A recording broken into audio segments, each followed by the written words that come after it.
Hello friends. तो बर्तमान एक बहुत बड़ा अपडेट अच्छी मैट्रिक छात्र छात्री मानी। तो अपडेट कौन संपूर्ण जानवे तापर वीडियो गोटे लाइक कर दिंतु। चैनल को नुआ चैनल को सब्सक्राइब करने सहित पाखर ऑल नोटिफिकेशन बेल पर क्लिक कर दिंतु।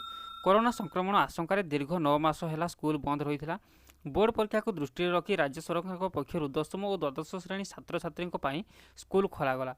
100 दिन पाठपढ़ा पर दशम श्रेणी छात्र छात्री मैट्रिक परीक्षा दे पारिबो बोली निर्देश जारी कराई। कोरोना कटकणा मध्य दशम श्रेणी छात्र छात्री माने स्कूल जीवार किछि दिन पर आज राज्य सरकार पक्षर बड़ घोषणा कराई।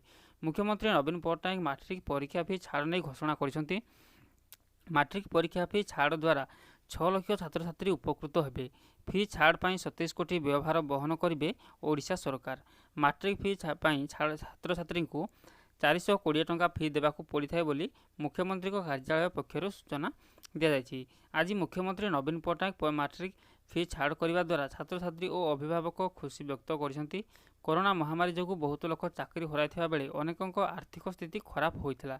अभिभावक मान आर्थिक स्थिति को दृष्टि रखी मुख्यमंत्री नवीन पट्टनायक मैट्रिक परीक्षा फी छाड़ घोषणा कर अर्थाभाव कौन छात्र छात्री जेभली मैट्रिक परीक्षार वंचित न होती से मुख्यमंत्री एभली पदक्षेप नहीं जमापड़ी जहाँ छात्र छात्री और अभिभावक मानक पई आश्वस्ति आनी।